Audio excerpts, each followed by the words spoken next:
If you want to answer that, I'd appreciate it. Just curiosity. And thank you so much for taking care of us. Thank you for the question, ma'am. I appreciate it. I'll explain the maps, and the maps are always, you have to, well, it's not, if we could throw the map up when you get a chance. Maps are generated through through the unit or through what we call our GIS team, and they're accurate. We have FOBs, or forward observers, almost like a military operation. They go out and map this. We also do aerial. Those maps that you saw, if you access them off the CAL FIRE website, they come on what we call a KML file. That's immediately sent to our Sacramento headquarters to populate our website.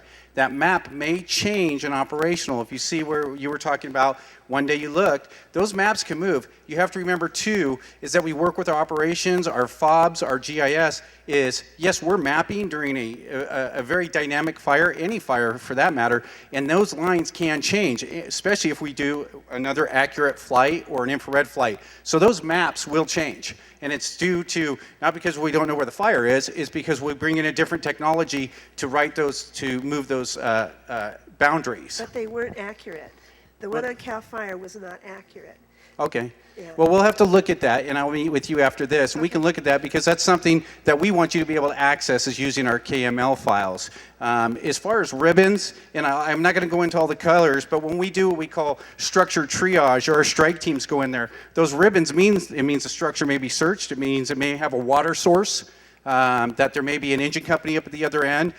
Those are for areas where maybe a strike team leader or an engine can't see up those areas. So those ribbons mean that emergency personnel have been there, and it also works with our law enforcement partners. They also use ribbons that their officers or deputies may recognize saying, okay, this house has been evacuated and there are no residents. So those are, I'm not going to go through all the colors, but those are for emergency personnel. So if you see them out there, that's what we're doing. We're identifying water sources. Has the house been searched? Are there occupants there? So those are something that we do when we pre-plan. So, but I will meet with you after and we'll look at that map. Ma'am? Oh yeah. Hold on, Chief Brownell would like that. One color ribbon you do need to look out for is the red and white candy stripe. We call three stripes stay out. Those are our hazard flagging. So if you see those near your property or around a tree or some of those areas, those are the hazards we're trying to avoid. So if you see those are the color flaggings you really need to pay attention to. Thank you, Chief. Ma'am. Thank you. I'm Cheryl Scott from Volcano. I wanted to thank each and every one of you for being here. You have made us feel so safe in a very, very scary experience. We just are flabbergasted at the rapid response that everyone has given. I'd like to have a comment. Volcano, which is a little town of 100 people, real close to here.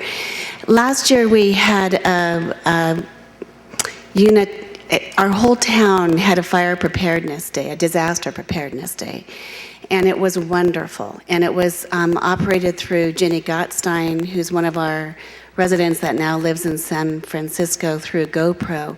And when I was coming home from Roseville for my work on 2 Wednesdays ago, I immediately just started remembering all of the information we learned about having a plan and making sure all of our vehicles were gassed up, making sure we got all of our chickens in the crates, all the disaster plans that we formulated a year ago. So I'd like to offer to the Amador County and perhaps the Calaveras County disaster boards, or whatever your titles are, perhaps we could have each of our smaller communities and our church groups and our other social organizations have these kind of organizational meetings from here. I'd like to see if we could have ongoing meetings of what have we learned, because we as community members want to do our part, and we are very grateful for the wonderful professional care you have given us, but we also want to do our part. And one idea is, like, once we got our evacuation things planned, we weren't mandatory evacuation. I did already get a generator, and I had bought a chipper shredder 6 months earlier. So we started doing all of the chipping, shredding for our 3 homes, and it was really wonderful. But I was thinking if we could have these big professional chipper shredders available that would come into our smaller communities, our smaller towns, maybe our bigger churches, because many residents are not able to purchase those kind of chipper shredders. And I know that can also be a fire hazard if these kind of equipment are not up to code. So that's just one idea, because many of us would be very helpful to help the elderly in getting their properties done, but we just need the equipment as well. So those are just some ideas I wanted to put out there. Thank you, ma'am. And we'll be with you after to get you local contacts for the unit. Yeah, ma'am, did you have a question? One more here. Thanks. Just a couple comments. First, I'm Amy Rocha, and I'm with the U.S. Department of Agriculture Natural Resources Conservation Service. And first, to comment on the lady that was just up here about the chipping and brush removal for the elderly or disabled. Just a comment, at certain times, Amador Fire Safe does get funding to help out with that. So that's always one source to check that they have funds. When they do have funds, they do have programs. Amador Fire Safe Council is very active in this community and has done some great things. And then I wanted to follow up on Ann Lintz's comments about restoration and rehab. First off, for agriculture producers, that's what the Natural Resource Conservation Service does, is to work with private landowners. And for them, we do have programs that might be able to help for rehab and restoration. In cooperation with UC Cooperative Extension, Master Gardeners Conservation District, and Fire Safe Council, we'll be having a rehab and restoration workshop, post-fire Butte Fire workshop coming up. We'll have that advertised, probably one for both counties. So USDA does have a number of programs that might be able to help. We also have a number of fact sheets for erosion control and such.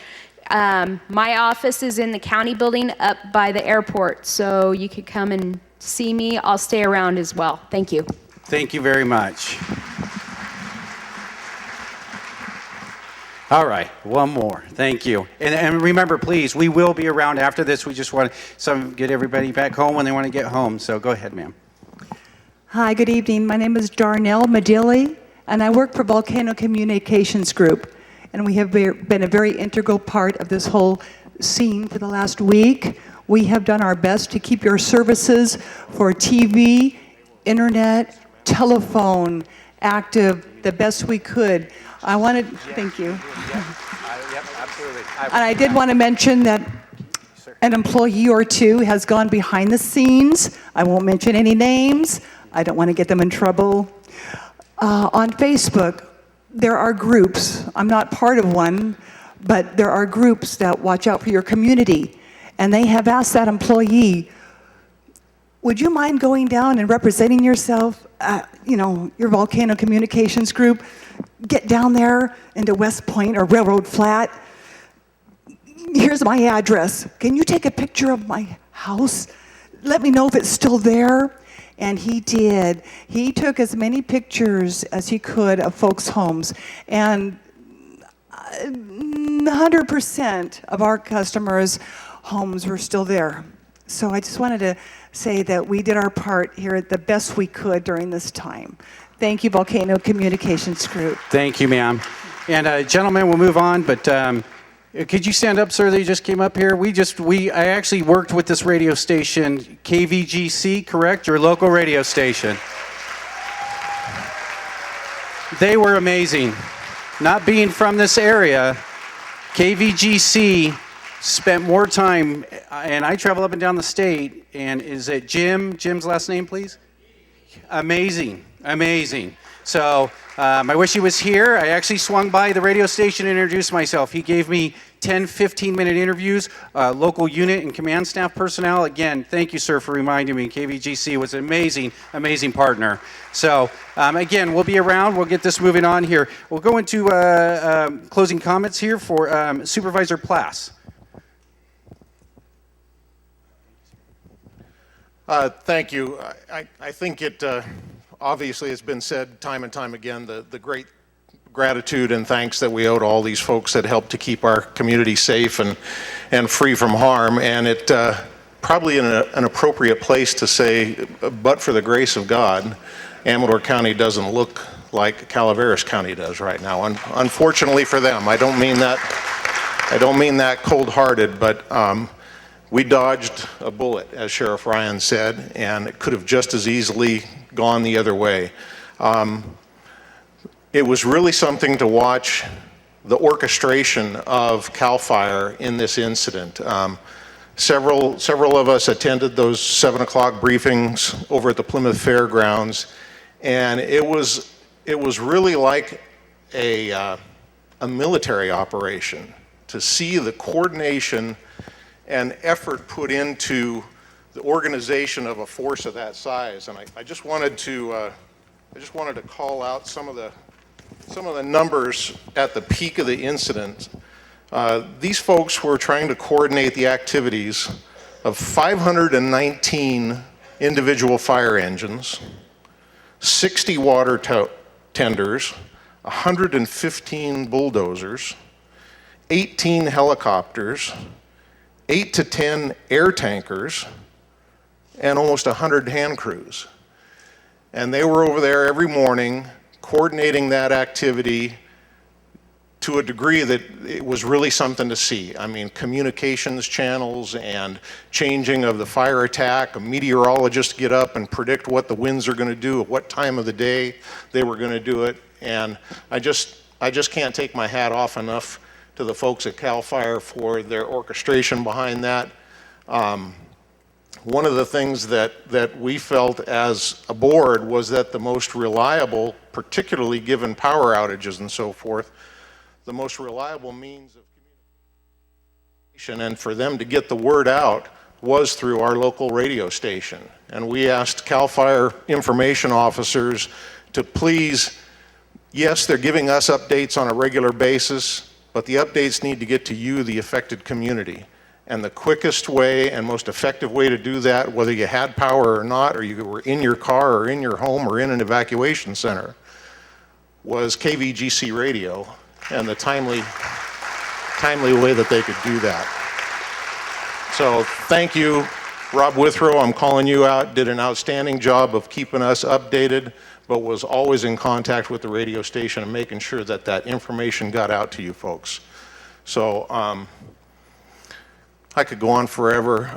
I'm not going to.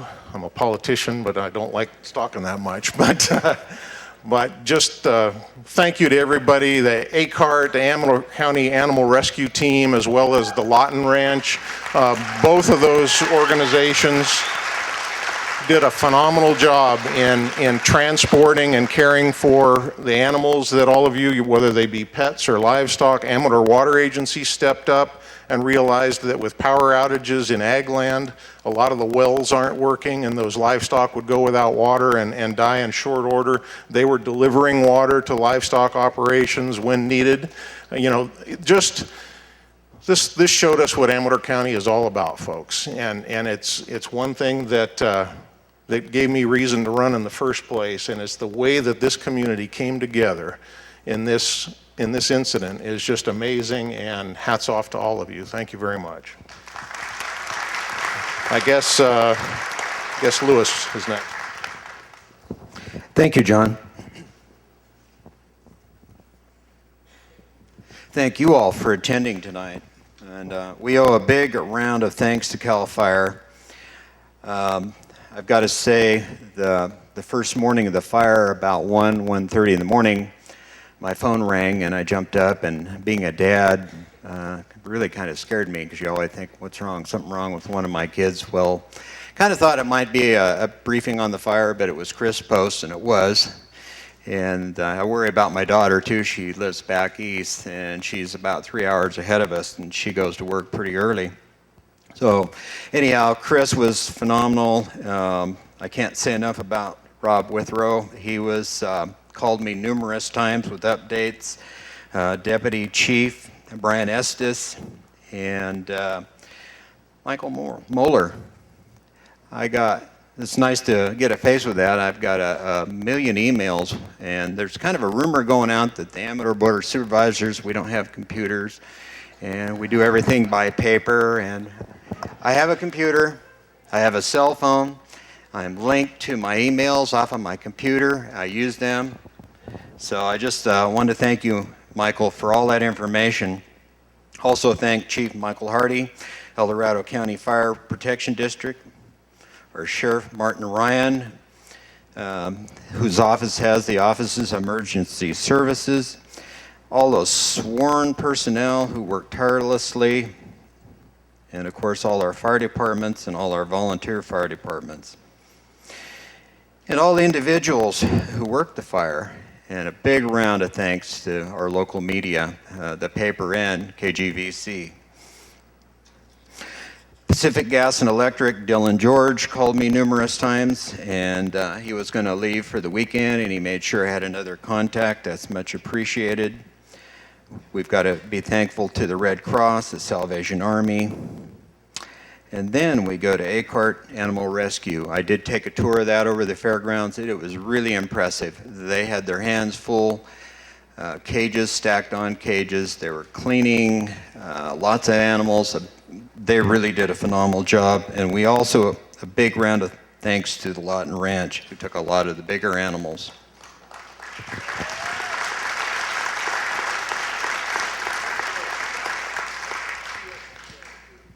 CSPA? Oh, ESPN. I'm sorry, I don't want to leave them out. I can't hear anymore. Anyhow, Jackson Rancheria, I mean, they stepped up big time. You know, they provided their hotel, their RV park, they allowed tents, they had food, just phenomenal. And we cannot overlook the generosity of all you Amadorians who took the refugees into your homes. Everywhere as I looked around Sutter Creek, there was people, you know, with trailers and camping out, and people in other folks' houses. So thank all you folks for that. Lastly, I would like, with the permission of the Board of Supervisors, to host a debriefing on the fire sometime this fall. And what I am looking for is ways to improve, and we need to plan for the next time. And of course, the public will be invited. One of the things, and what I mean by planning, and one of the things that I'm kind of proud of, is about 15 years ago, we applied for this shaded fuel break, a grant for it up on Clinton Bar. And with CAL FIRE, we flew over in their helicopter, and I had Eldon Rodman and Dennis Rodman. And of course, a lot of you probably know Eldon. Gold darn it, I used to take my mules down there under those power lines and down to the claim. But I want to highlight how important that shaded fuel break was. That enabled them to cut a fire line right down to the river. And we need to do a lot more of that, because this is not going to be the only fire. And if we can't access that river and it's wild and scenic, there will be no mechanized firefighting. So we really need to do some really good planning. Thank you, and I'll turn it over to Supervisor Onetto.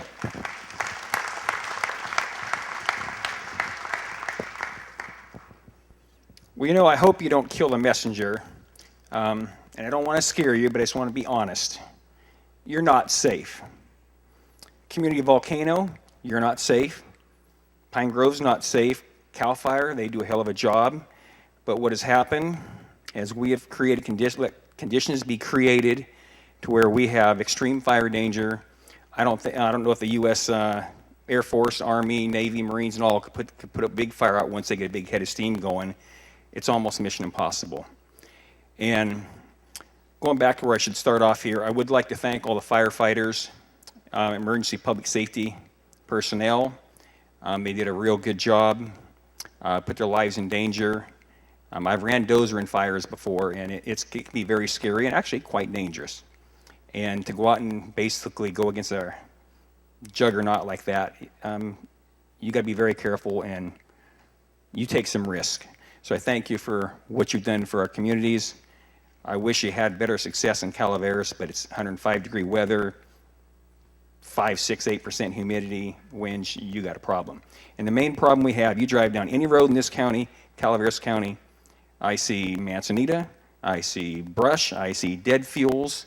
I'm sorry about my dirty boots, but I was in Tuolumne County from this morning till all the way, I won't say how fast they went to get back here, but we were looking at fuel loadings in the forest, ramifications thereof. How can we address this? It's a gargantuan problem. Go drive down Cedar Creek Volcano Road and look at what you see there. Right conditions, we can all burn. And a while back, and part of the problem is, and I'm going on a little sidetrack, Walt Disney and Bambi and Thumper and Bumper and whatever, don't cut a tree. Dr. Seuss, the Gorax, don't cut a tree. Reality is, folks, you need to cut some of your trees. Your forest will be healthier and your house will probably remain safe, as well as your community.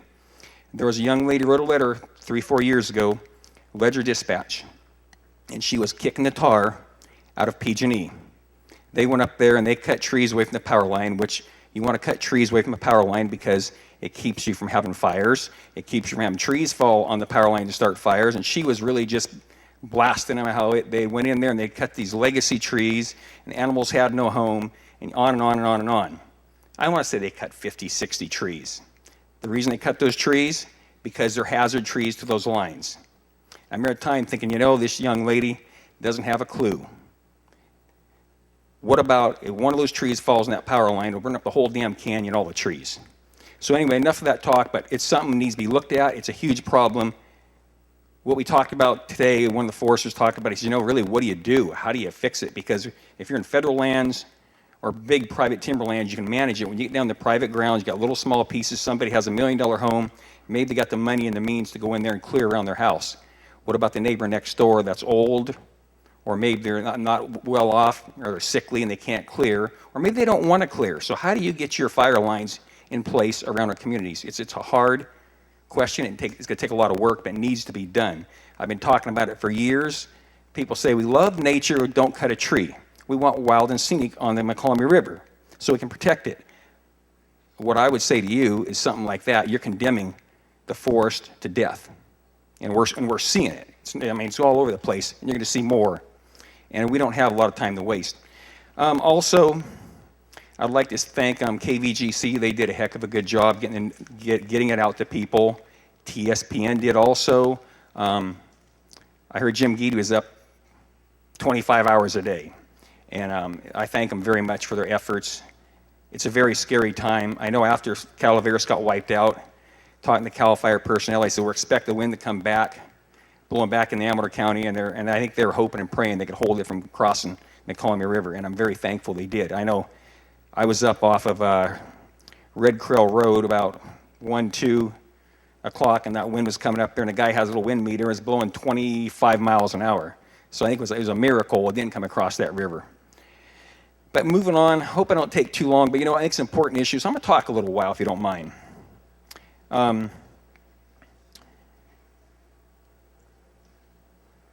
One of the things I looked at today over in Tuolumne, they had the Forest Service had went and done some very detailed studies of 1-acre plots of ground in 1929. What they found in 1929, there was 127 total trees in that plot of acre, 1-acre plot. 2008, there was 300 trees in that plot of land. And that same plot in 1929 had 251. Wait, excuse me. Let me start over. Pardon me. Had it wrong. 2008, 300 trees per acre. 1929, 127. So almost a third of the trees, a little bit more. Small trees in 1929 was 98. 2008, 251. So we have a massive fuel loading out there. And what else is interesting, they went through and they even charted all the dead wood in the ground. In 1929, there was just a few little scattered little toothpicks, it looked like. 2008, it looked like a pickup sticks extraordinaire. There was dead fuel all over the place. And it's something I think what we're going to have to do is we're going to have to support CAL FIRE. We're going to have to basically go out there and say, hey, we want to see more activity. And a problem I see, if somebody wants to go you got to go up Tiger Creek Road. There's a lot of BLM ground up there. There's probably a few thousand acres. We should do some controlled burns. I don't know where to start. It'd probably be a CAL FIRE BLM deal, but maybe you start at the river or at the top of the road and back down the river in good conditions when you can control it. and control burn that area, give yourself some space. And you could go maybe from that same road that goes up along the river up to Tiger Creek Reservoir, and maybe you could burn back down that hill and give yourself a buffer. Now I'm going to go into history. My grandparents had a lot of big piece of ground back in there behind Buckhorn store. And the story I heard from the family is back about in the 50s or 60s, there was a fire coming up, they're scared it was going to burn Buckhorn. My relatives had burnt that for a lot of years, and that fire ran into that area they'd burnt, and it laid down, they could put it out. So I mean, it's really important to get the fuel loading down. Anyway, and just for the record, it's been, on Facebook, it's been a lot of chatter, and I've not been very impressed by a lot of stuff I've seen there. It's just been quite, almost, I wouldn't say depressing, but sad. And the Facebook chatter was there's one supervisor that was on the job working, and the other 4 were on vacation. I know I got a call at 1:30 in the morning, and I saw Supervisor Plaz, Supervisor Boitano, and myself at the first briefing. And Lynn Morgan was on vacation. She came back 2-3 days into the fire, I want to say. Second briefing, third briefing, but she's on vacation. But so people are making accusations like that. I think it's really, when you have an issue like this, people should not be trying to make political hay out of what I see as a real catastrophe in Calaveras County and not a good situation in Amador County. I appreciate you all, everybody coming. Fire, the defensible space around your home is critical. Defensible space around our communities is critical. It's like people say we dodged a bullet. I say yes, we have, but there's still more bullets in that gun. So we better get our defensible space around our communities however we can. And if you have some control burns, a little bit of smoke, put up with it, or you'll have a big smoke. Thank you. Thank you for coming. Hi, everybody. Just to clarify, I don't know what was going on Facebook. I don't read Facebook anymore. I stopped doing that when I ran for office. It was too depressing. But I was on vacation the day the fire started. My husband and I were on our way to a 10-year reunion with his 4 brothers who he hadn't seen. And I happened to find out on Facebook that there was a fire. And I got home the next day. I flew home from that vacation. So obviously this was critical. Obviously the other supervisors were all here. It was amazing to me, as Sheriff Ryan was saying, to go to that incident briefing. On the first one I went to was Saturday morning over at the Plymouth Fairgrounds. I've never seen anything like it. Fortunately for me, I've never been in a catastrophic fire or any crisis like this, but it was like watching a war room. Just, you know, the people that just stood up, talked about weather, talked about, you know, what was going to happen with the fire today. I mean, it was just amazing. And then Rob took 4 of us supervisors on a tour of the areas, the fire areas that were being worked on in Amador County. And I had never seen anything like that either. It was truly amazing, the work you guys all did, including the sheriff, you know, helping people evacuate, and just all the incredible work. And the number of districts and cities that came up to help with our fire. My husband took a picture of a man with a fire shirt on that was Beverly Hills. You know, I mean, it was just amazing. So that was wonderful. I really think that every crisis presents an opportunity. And the opportunity for this one is, as Supervisor Boitano said, I think it's a perfect opportunity for us to sit down in, you know, after, quote, the smoke is cleared, in October, November, and really review. Let's ask ourselves what went really well in fighting this fire, because most everything did. What could we improve upon?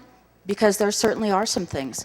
And from my perspective, in my district, one of the things we could improve upon is communication. Many of us up there don't get KVGC. So I know that was a wonderful source, but there are many things we can look at and improve upon, and I really hope we will do that. Thank you to all of you.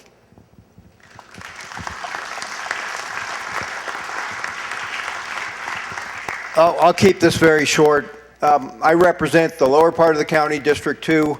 A lot of people down there were concerned. They wanted to know where to reach out. Where can we help? So I spent a lot of my time attending meetings down there, informing people what was going on. We had an event down there put on by the Amador Ranch at the Big Red Barn where over $10,000 was raised just in voluntary contributions. So everybody around the county wants to help. They want the opportunity to help. Don't forget about our neighbors across the river. They suffered tremendous losses. I do want to recognize some of the other county departments. You know, almost everybody that works for the county lives in the county. They are your neighbors. But up at the Rancheria, the Red Cross was up there, but we had many volunteers from the county, but we also had many employees from the county. Our Public Works Department went all out on this to help people, to help Caltrans, to help everyone else. Our behavioral health, mental health, social services employees were at the Rancheria. They were wherever they were needed in the county to assist people. So remember all of our county departments. Amador Community Foundation has a fund established for disaster relief, so you can contribute to that. There's going to be a lot of needs out there in the next couple of months, in the next year. People requiring housing, people requiring food and clothing to put on their back. So going to be a lot of needs out there in the future. And again, my hat's off to our law enforcement from all over the state that came in, our local law enforcement, Amador, Calaveras, CAL FIRE, and all of our local firefighters.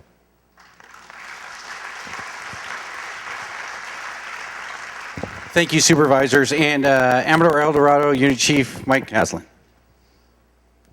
Thank you, Mike. I've got a just kind of quick summary before I turn it over to what a unit chief employs to help us mitigate this. You know, in CAL FIRE, there's 21 administrative units, essentially from Siskiyou to San Diego, and my particular unit is the Amador, El Dorado, Sacramento, and Alpine County. So a lot of geographic space, areas, a lot of acres. And so when we have these types of incidents, we actually have to move, and we have to move quick. That being said, we've learned about 4 things this evening, and I want to just go back through those. You know, at the peak of this incident, there was about 5,000 personnel. The kitchen unit, so we moved in from Growlersburg Camp, what we call an MKU, Mobile Kitchen Unit, 26,000 meals that were served. The fire information, 5,200 phone calls, and there were 0 injuries reported. Now, that being said, we did have, yeah, that's incredible. You stick 5,000 people on the side of a mountain that's chasing a fast-moving wildfire, and you give them a helmet, you give them boots, you give them gloves, right? Dangerous job. And you have these 0 reportable injuries. So no one sent to the hospital, just phenomenal safety record, and that's to Phil Veneris and his incident management team. So that being said, fast-moving fire. This particular fire right now with the devastation that the lion's share is in Calaveras County, it's number 7 on California's all-time list. Number 7. I mean, we're talking some of the other monsters. Oakland Hills firestorm, number 1. Right? The Cedar Fire in 2003, I think, is number 4, and what have you. So that's very significant. We talked about social media and the challenges that CAL FIRE has, and we all have to take care of that business. We talked about a system. We talked quite a bit about the system, whether it's law enforcement and fire, animal rescue, public health. I mean, just incredible. Fire, law enforcement, resources from all over the state, even out of state, come and help out. We also got lucky with respect to other areas of California. I mentioned CAL FIRE's responsibility, but another one of my partner, Unit Chief Scott Upton, devastating fire, the Valley Fire, incredible devastating. He has 4 firefighters there in the hospital at UC Davis Burn Center. So my hats are off to him with respect to a speedy recovery. Very significant. So this system works. Red Cross, churches, the evacuation centers. I mean, it's just incredible. But lastly, one thing that we learned probably most importantly is just that it was the community. the phrase, Amador strong. The thank you firefighters. The signs when we and our resources and our rigs were driving up and down the streets, actually traveling either north or south on Highway 49, the American flags, California flags, the kids out there with thank you firefighters, thank you volunteers. I mean, it's hard to keep a dry eye. I mean, it's just a wonderful, wonderful feeling. So with that, this was a good evening. It was great. I've got a little bit after 8:30, so we got on for about an hour and a half. We're going to be here answering more questions, pointing out spots on the map, talking about the fire's progression. So that's all I have right now before I turn it over to Incident Commander Phil Veneris. Just thank you. Thank you very much for your support. I really appreciate it.